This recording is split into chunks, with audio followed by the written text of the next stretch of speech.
Coming up today on Locked On Texas Tech, we'll get to what we learned at North Carolina State on Saturday night. Some things defensive, some things offensively offensive. We'll also get to whether or not the question of Texas Tech's QB1 against UT this week is up in the air. All that and more coming up next on Locked On Texas Tech. You are Locked On Texas Tech, your daily podcast on the Texas Tech Red Raiders, part of the Locked On Podcast Network, your team every day. We're going to start this thing off right. Raider!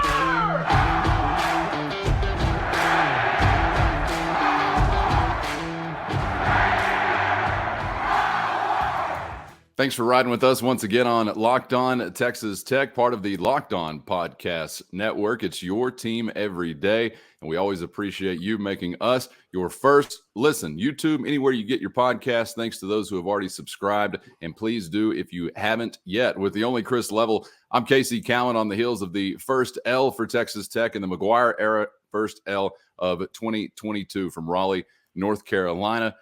Chris, I think when you look at pros and cons, peaks and valleys in the game, there are plenty in both columns for Texas Tech. And I do think you got beat by a better football team in North Carolina State. But the biggest frustration to me was the self-inflicted wounds that made the game a little bit less compelling in the fourth quarter than it probably should have been. You didn't cover that +10. And I thought you were good enough, although I really want to credit North Carolina State, certainly on the defensive side of the football, and a really tough environment to play in. They earned the win, but I thought Texas Tech maybe helped them out a little bit more than they should along the way. Yeah, Casey. I mean, just overall a frustrating night in that I think you were good enough to stay in the game and make it a game and maybe even change the outcome, but also not quite good enough to not get out of there with a win, if that makes sense, because there was a few of these play. One, I think we said it repeatedly last week. Two things. One, if you don't turn it over, you're going to be just fine in this game. And I still believe that would have been true. Unfortunately, that's not what we saw. And then two, no. NC State, they're just really good and they're boring, but they don't beat themselves. And we saw this on display as well. I thought, the one mistake they made was just a great play by Rabbit, who punches that ball out in the end zone that saves a touchdown. And that's not a play that NC State, is self-inflicted. It's just a really good play by a Tech DB, but effort play. Yeah. And it was just, it was a great environment. It was hostile. I think that you hope in time you glean some things from this and that you're better prepared to go play in Manhattan, Kansas, and in Stillwater, Oklahoma, which are the two next road games you've got against two teams that are upper echelon type Big 12 teams. At least that's the thought right now. But, yeah, it's just, 27-14, and you look at the box score and you look at the stats and you feel like, man, we held them down offensively. We played some pretty good defense at times. But, man, we've got to avoid those turnovers because you gifted them, I guess, 10 points, and that – I don't know how to redo that, but if you catch a punt and Drew Colcutt, I thought he got screwed. If he cleans it, we're not having this. I mean, if he catches it clean, we're not having this conversation. But they just let it go on way too long and turn it into a wrestle match, and five guys wrestled away from one. So there's one thing. But then he's clearly laying on the football on the ground. Yeah, it was a clear recovery. I hate to bitch about that, Chris, because I know it's a scrum and it's a pile and it happens, but I was a little frustrated with that. Well, and again, if he just catches it cleanly, we're not talking about this. So that there's that. And then two, if Donovan makes a better decision on that fourth than I think it was one, and whether he throws it over the top, Xavier White maybe walks into the end zone. Instead, he threw it underneath, some miscommunication, or maybe you should have just run it. I don't know on that play, and that equals 7 points going the other way, and that just kind of summed up the night. But man, it's frustrating. It's exciting. But hey, you're 2-1, and they're a really good football team, Casey. And I think you nailed that part. Yeah, the momentum shots that you took early in the game, the pick six, the muff punt in front of a sold-out crowd, and then to still respond after that, there's a lot to take away from that from an intangible standpoint.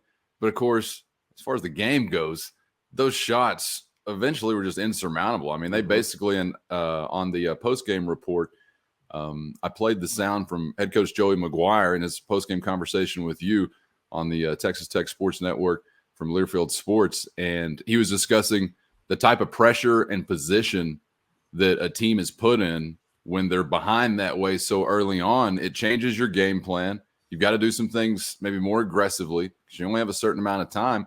And obviously the other team knows that as well. And I think clearly that's why they were able to hit on some of the things they were able to hit on as the game went along. But it was all because of some of those early things that happened that were just huge blows, man. I mean, on the road in front of a sold-out crowd, and I can't think of a couple things worse to do than return one for a TD with the DB, a pick six, and the muff punt near the goal line.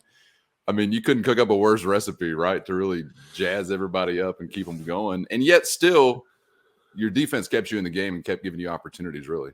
Yeah, and I think it should be pointed out there's been years in the past where, you wouldn't have been able to hold some of those opportunities to field goal attempts. Oh, yeah. Or it would have snowballed. I think you have a pretty darn good defense that I think – I'm not saying it's going to win you games, but it's going to keep you in a lot of games. Yes. And I think that at some point last night you were almost kind of like, man, this side of the ball may need to score for you, whether it's a pick six of their own or a strip sack and score something like that, because it was just – and I think this is not – people play this card differently on, man, this was about us. This was about lack of execution. This was about self-inflicted wounds. But I think you're really naive to what you dealt with last night or against NC State if you're not understanding how good they are on defense. I told you that at the end of last week. We talked about this, and Zach Kitley had even mentioned it as well.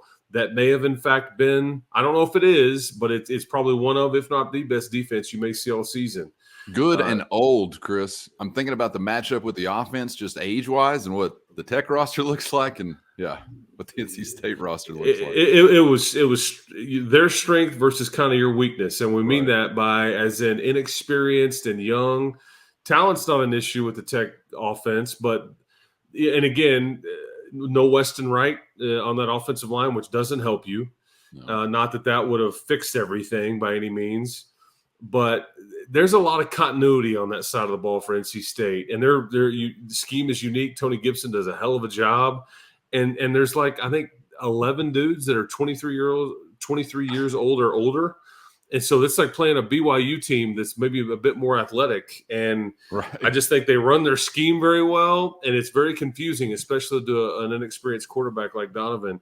And I thought you landed some shots and some licks, and you finally got a few runs here and there, but that's the one thing that Zach tried to impress upon me all last week is, look, they run this 3-man front, but they're really hard to run on, and they dare you. So this is the game within the game. They're daring you to check out of a pass play and into a run play because this is what they're showing you. And as soon as you snap the ball, it looks so much different than 5 seconds earlier, Well, I'm glad you bring that up, Chris, because I talked about on Sunday the thought, and I'm watching on television. I'm curious what your take is on this. I can't see what the quarterback's seeing down the field. And when there's only 3 guys in the frame up front defensively, well, there's 8 somewhere else, right? Mm-hmm. And I thought so many times I was actually surprised that Smith wasn't taking off more. I know they're trying to kind of bait him into that in a way, but I was a little surprised by it. But I also wondered every now and then, should he have gone for the 4 or 5 maybe that was there? Or so what was he actually seeing? And how did you process him maybe being a little bit more patient with wanting to throw it as opposed to taking off? Yeah, I think, their safeties are heavily involved in the run game, and they're really, really good. Their strong safety may be their best defensive player, number 10 for NC State. But I think to your point, that's the chess match. And I think that you're trying to get Donovan not to just get the yips and like as soon as he steps back there and just take off and go. You want him to be a quarterback. Yeah. And so maybe you could have said, hey, man, for this game, yeah, man, cut it loose. Go get you some. Keep them honest. But there was a couple times where they kind of called that, and he's got 3 guys on him before he takes 2 steps. Right. And so they were just good. And I thought you just had a hard time finding any rhythm or continuity offensively. You put some drives together. I thought that drive at the end of the first half was really, really big, just to kind of get you on the scoreboard and kind of get you feeling better about yourself a little bit. And I thought that drive was big, and he orchestrated that one. But this is a work in progress, and we all have forgotten already that this wasn't the quarterback that the OC or the head coach actually chose to start the season. It was supposed to be Tyler Shuck, and that was for a reason. And yet, you're seeing some struggles here with the younger quarterback, and you're seeing some good things too. But it's just he's learning, man. They're all learning, Yep. and it's your offense versus your defense too. With how old they are, it couldn't be any really different on the inexperienced part. And that's no excuse. That's just the reality of it. So what was an advantage for NC State? I mean, that's just that's right. That's right. No way around it. Yeah, no way around it. And credit to them because they were certainly salty. We'll stick with the defensive themed conversation because I want to talk salt on the defensive side of the football for the Red Raiders because there was a lot to like in another week. And, after last week where we were asking what was to be believed in, maybe that we were seeing on that side of the ball, I think we maybe got a little answers a little further. And we'll circle back to that quarterback conversation as well, looking ahead to the University of Texas coming to town before we're done here on this episode. But first, I want to remind you of our friends at BetOnline. It's your number one source for all the angles, all the action, all the angles on the action. Got another big week coming up with some interesting matchups on the slate. So you want to get over to BetOnline right now and get the latest on this week's football games. Analysis on the wide world of sports outside of football as well. Combat sports, boxing, golf, basketball. You can find it all at BetOnline, the headquarters for live betting, stats, and scores. And Chris, I'm seeing early this week, Texas Tech about a 5-point underdog against the University of Texas there on BetOnline as the Longhorns come to the Jones. I was a little surprised. I got to be honest with that number. How do you process that? Well, I think I'd seen 6.5 and 7 and all those things, but I will say this because we talk Texas Tech here. I love this spot for the Red Raiders, man. There's nothing better than you're got a bad taste in your mouth and you're at a home and you're a slight underdog to the University of Texas. That's right. That is that gives me all the warm and tingly feelings right there. Right. Yeah, I just think that's a fun spot to be in. So we'll see what that number does as the week goes along, and keep checking that out, the folks with BetOnline. But don't know if it'll go up or come down or whatever, but I bet there's some more movement by the next time we talk. Yeah, I would imagine so. BetOnline, the fastest and easiest way to check in on all of your favorite events. So head to the website today or use your mobile device to learn more about what the trends are looking like this week with BetOnline, where the game starts.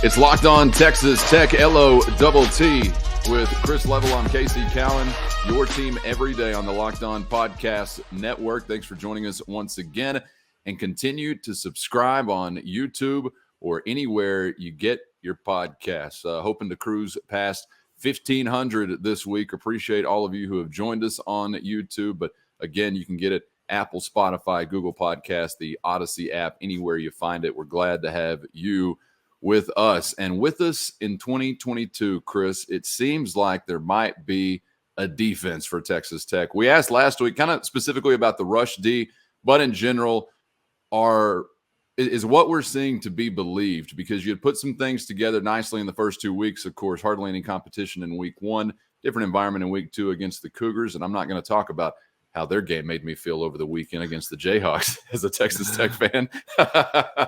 But we were curious. Is it real? And you had a nice challenge there against a veteran quarterback on Saturday night in Raleigh, Chris. And for the most part, back to front, I thought there was some great and individual outstanding efforts given, and pretty consistently throughout the game while put in some short field situations or otherwise tough situations. Tim DeRuyter's guys were the guys keeping Texas Tech with fairly a decent shot to maybe reverse the course. Yeah, I think Tyree Wilson was in many ways the best player on the field versus NC State, and I think that if you get more out of him individually, like you got versus the Wolfpack, he's going to make a lot of money, and you're going to continue to be really good on defense. But I think overall that front seven and just really just defense in general, Casey, was impressive because I think they frustrated. What is likely to be a drafted Wolfpack quarterback. And, Devin Leary throws for, I think, $121, and it was a grind. I think you hold them to 3 yards per rush against 2 really good running backs, and their offensive line is good now. They have 4 or 5 starters back. And I think their left tackle, who replaced the 6th pick in the draft last year, is thought to be somebody that eventually is going to be another NFL player. And I thought you hung with them just fine. I thought Tyree Wilson actually took the fight to a lot of those guys up front and won many of them with a couple of sacks and 3.5 tackles for loss and 11 tackles. I mean, that's just a lot for a defensive lineman, man. He put in a night, man. I mean, and I as I'm watching it play out the whole game, I'm hoping that you're not getting dinged up enough to where you're compromised, because the Bryce Ramirez injury, that's a whole separate podcast maybe, but just so sad and scary and all that. But he was starting for a reason. He played some really good football, and he's obviously going to be out. And I thought Muddy Waters kind of got dinged up and then kind of came back in. Dadrion Taylor kind of did the same. But I think other than Bryce Ramirez, I think you ended up coming out of that game okay health-wise. Adrian Fry wasn't there in that game, which, so you have to have Kobe Minor and some other guys kind of emerge. But I just thought – were you surprised by that, Chris? Fry's absence? Does that suggest regression during the last week injury-wise, or what? I just think he was somebody they're trying to think big picture, and he's kind of got enough of an injury. They're just trying to be smart there. But what?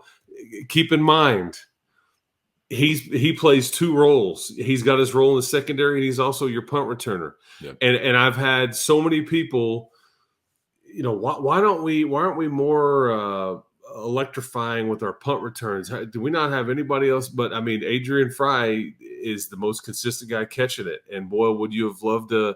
And nothing against Drew Hokut. I think he's earned the respect of his teammates, and obviously it's Kirby's son and all that, and so he's kind of got that working. Maybe that's probably a hard label to have to tougher, carry. Yeah, no doubt. But I mean, if Adrian Fry's there last night, maybe the game is a bit different. But it's just little things like that. But that's just kind of how it goes. But I bet I'd be willing to bet Fry is back sooner than later, if not maybe versus Texas. So we'll see. Yeah, but you kind of gloss over that and you forget about that he wasn't there last night after all the other things that happened. I thought Tyreek Matthews was flashing a little bit. Yes. I thought he had a decent night. And did Malik Dunlap play his best game as a Red Raider?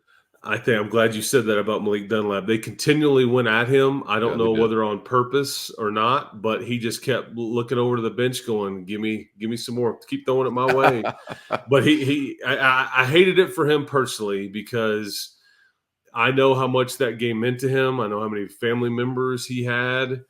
And I thought he played one hell of a game as a DB, man. He gave up next to nothing and made really good plays doing it. There was no PI penalties. He just played good, clean football and about as good as you could ask for a corner. When challenged. I mean, he was challenged, just like you just said. Down the field in one-on-one situations, and he won every one of them. And I thought I was happy for him. I just hated that his team couldn't get him a win.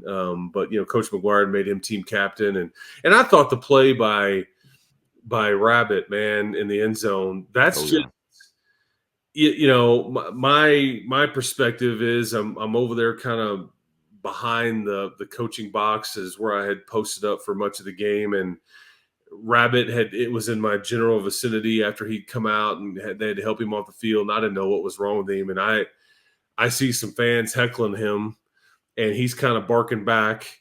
Well, and I'm like, I don't even know if he's going back in or not. I don't know what the situation is. Anyways, long story short, 5 minutes later, he's back out there, and I'm like, that's freaking Dadrion Taylor that just punched that ball out and just saved a touchdown. Right. So it just goes to show you how much and how fast things are going in real life in those games. He's over there getting treated and talking to somebody up in the stand, talking back at him. And the next thing I know, he's making a monster play in this game. And it was just, I was like, man, you just got to keep your head on a swivel down there because there's just so much going on. But that was just a hustle play, a culture play. I don't know how you phrase it, but probably the biggest individual defensive play of the game, I think. Because it kept points off the board in an otherwise situation where we're talking about a different score, by a millimeter. Absolutely. But it was just a hell of a play by him. Not anything bad from the NC State guys' perspective. Yeah, I honestly at first thought maybe Deshaun Jackson's son played for NC State. I wasn't sure. He dropped it before dropped it before the goal line. It was punched out, so it was actually a credit to the defender there. And yeah, man, that was great to see. Great to see another week where the Tech defense looks like they'll have something to say. And yeah, like we've talked about, when your team can lean on something like that because defense travels, you expect in the fourth quarter to be in some winning situations. But the question is to whether or not the offense can make good on it, come up with some big plays, keep you from having to really, hope for a pick six or like a special teams TD or something like we were on Saturday night. That is the biggest question of all, and we will visit that more specifically coming up dead ahead on Locked On Texas Tech. But first, it's our friend Armin Williams with Schooley Mitchell looking to save Red Raider-owned businesses or otherwise money in 2023. Get the ball rolling now at savewitharmin.com. Chris, there are no upfront costs, and you're wondering probably what your business could do with some extra wiggle room, and he's going to be the guy to help you find out. Starts with a free analysis, and there's really no risk. You find some savings, that's what they share in, and to get the ball started rolling at savewitharmin.com is as easy as can be, so why not head on over and do it now, right? Yeah, and Armin is good people. He is a guy that really wants to he is a Red Raider through and through, as we know, and all of his accolades when he was living here as a student and even shortly thereafter, and just a huge fan of Texas Tech athletics and things like that. But I think he's kind of gotten out of what he was doing, like what we were doing with sports radio and all that. He's gotten into this, his own kind of business here, and it's really just about helping other businesses save money, and it doesn't cost you anything at all. And that's the beauty of it.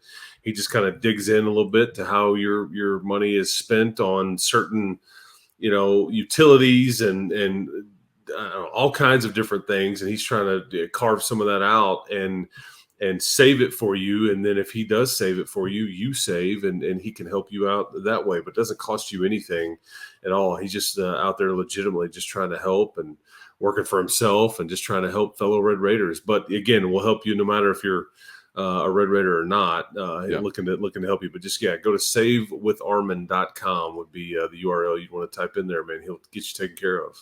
Yeah, and like Chris referenced, it's really anything and everything you can imagine that you may be paying a little bit too much for right now. Telecom services, waste, utilities, fuel.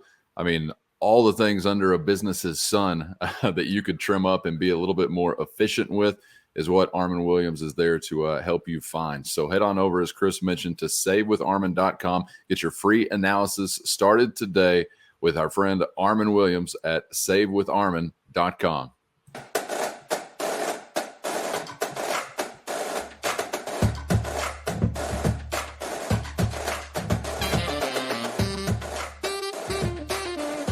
Locked On Texas Tech, part of the Locked On Podcast Network, your team every day. Thanks for making us your first listen with the only Chris Level. I'm Casey Cowan. L number 1 in the rear view. Opportunity number 4 up ahead as the University of Texas is coming to Lubbock on Saturday afternoon, Chris. And I'm curious, simple question to you to wrap up today's show. Is it up in the air as to who QB1 might be at 2:30, or is that going to be an entirely fan base generated conversation this week? Yeah, I don't think it's up for debate. Let's talk through this for a second, because it's one, Donovan wasn't the QB that everybody picked here coming out of camp. Tyler Shuck had won this job, so by a fair margin, apparently. So we're clear. Yes, because I just go off of what Zach Kittley said in week 1. There wasn't anybody in this building that would have thought. In fact, Joey and I didn't even have to talk about it. We kind of knew what the answer was going to be and all those things. It's not a knock on Donovan or Barron or anything like that. It's more of Tyler had won this job, and I think he looked pretty good doing it. And and at the time, God, Donovan's getting screwed. I really want to see more of that kid. I think, well, now here we are. Those people are getting it. Now we've moved on to Baron Morton. So we still got 9 weeks to go, folks. 9 weeks. The entire conference season is still in front of you. And this offense is young. The offensive line was a huge question mark. Now you have an inexperienced quarterback that, call him whatever he is, he was a backup. Okay? These are the facts. I think he's got a lot of things he's really good at. There are going to be some rough patches. He made some mistakes in the last 2 weeks. Absolutely. Do I think Barron would have come in and just not made any mistakes? I don't know if I believe that, but I love Barron too, and they are committed to getting him more playing time and engaged. Because let's go back to the game against NC State at the end, Casey. It's 27-14. You got the ball with about a minute left, and you have some timeouts left. I think maybe you use them all. Anyways, point is, that game is still in question. If you drive down and score an onside kick, but they put Barron in there, it wasn't a change as much as it was trying to break the seal on putting him in some meaningful snaps on the road in front of a sellout crowd and just kind of keeping him engaged. I don't think that they're looking to make a change that may be unpopular. Because what happens if what do we do here if Barron were to and people are going to be like, well, he wouldn't have. But what if Barron comes in, starts this weekend, he throws 3 picks? Are we going to now what? Do we? Where's Chris Todd? We're going to run out of guys. That's what I'm saying. We got 9 weeks. We don't have that many quarterbacks to run through if we're going to change them every week. Yes, that's right. So, I just think that, it's a collective issue on offense. They couldn't run it, which did not help Donovan. Right. I think there was, the defense is really good on that side of the ball versus NC State. That they're just really good. Their scheme is very good. And again, the next couple of defenses you see are going to be really good too, because Texas and Kansas State are going to be very, very salty as well. It's just funny because like Kansas State's defense compared to like NC State's, they couldn't be opposite ends of the spectrum from a scheme standpoint. However, they're both really old because you'll know right now, I could tell you right now exactly where everybody will be lined up for Kansas State. This is what they do. But good luck trying to execute against is kind of what they say. So you've just got to take these mistakes and grow from them and get better. If the turnovers continue, I think at some point it's very fair to ask a question. And I don't know what that looks like or how long leash is or whatever. But I would just say Joey's been pretty consistent with we're committed to letting Barron and Donovan play even when Tyler was involved. And so I still think that is the case. But do I think that there'll be a change made? No, I do not. All right. Thanks for that answer. I'm curious before we get out of here, how'd you grade Zach Kitley's night? Because, when you have the effort that you do offensively, everybody's shouldering some of it. So clearly he's on that list as well. What'd you make of like the fourth, the pick six, Donovan, I don't know if it's Zach or Donovan, but that was a checked play. Like they checked, it was changed. Was that checked to go empty back 5 wide? Well, I don't know. See, here's the game within the game that I don't know. I don't know. I think Zach, he coaches these QBs to be able to have the freedom to do these things. This is the way he was taught. He believes in it very strongly, that it's my job to prepare them for what they need to see and all those things. And that's part of the learning experience. And that's the chess match with NC State, is showing you, okay, you think you have this, however, it's really that. So you know what? You're playing it right into our hands if you check into a run or out of a run or whatever. And that's kind of your eggs start getting scrambled. And you tell me, as far as like who's the go-to guy on offense right now? Don't have one. Who's the bread and butter? Who's the guaranteed, I'm going to give you some serious output every Saturday afternoon right now? And I don't know who that is, skill player wise. I got to tell you the closest to it, and I wouldn't even offer them up as the answer, but the closest to it are among running backs. Honestly, it's probably Taj Brooks. Yeah, I think so. Yeah, but even then, you run it for 2.1 yards a carry. I mean, that hurts Donovan, that hurts Kitley, that hurts the whole thing. But this is as we've talked about earlier in the show, NC State, man, they're really hard to run against, and they make it look like you've got all this space, and then you snap the ball, and there's no space. It looks like there's 13 kids out there in a black jersey, and that's the way it felt last night at times. I'm like, man, because even Brian Jensen on the broadcast last night, he was like, man, this is what it feels like when you feel like you're playing against more than the allowable amount of defenders out there. Suffocating. Yes. Suffocating. And that's the way it felt. Yeah, and so you had Jacoby Jackson and Landon Peterson in at the guards. You're missing Weston Wright, so it's just a kind of.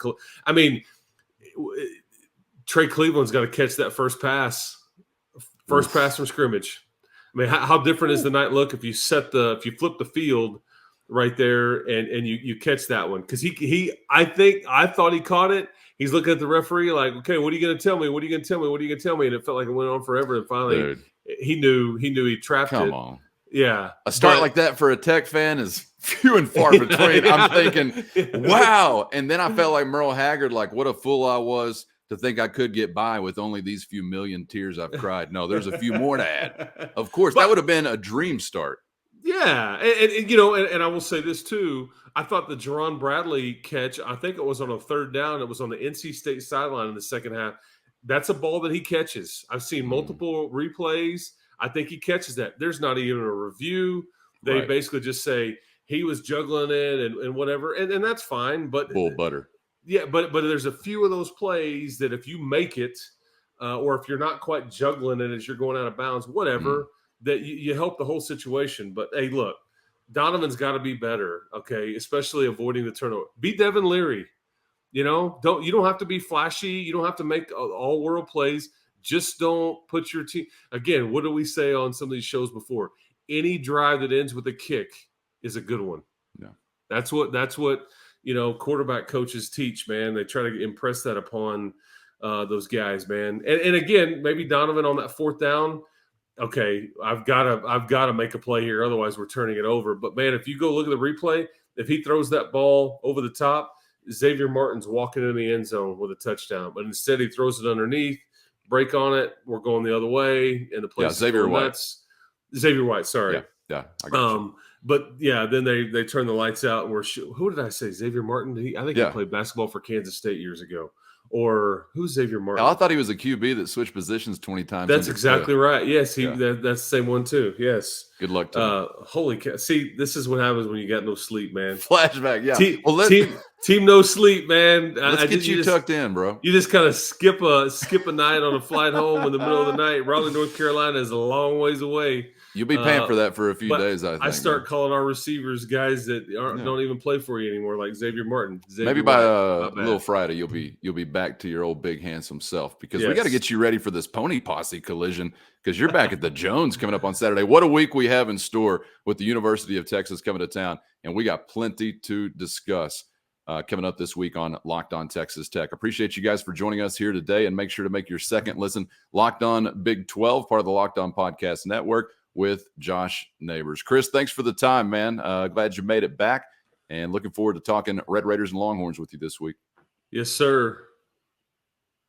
Are you going to tell us to keep hope alive? I see the horns down, and I like that, but keep hope alive, people. Keep hope alive, people. Yeah. Thank God. I was hoping you hadn't abandoned that yet. We got 9 weeks, guys. We got 9 weeks, and everything within our sights. Better to be 2-1 than 1-2, and we'll just leave it at that. For the only Chris Level, I'm Casey Cowan. Have a great one. Thanks for joining us. And please subscribe if you haven't yet on YouTube or anywhere you get your podcasts on Locked On Texas Tech. We'll see you tomorrow back on the Locked On Podcast Network on Locked On Texas Tech.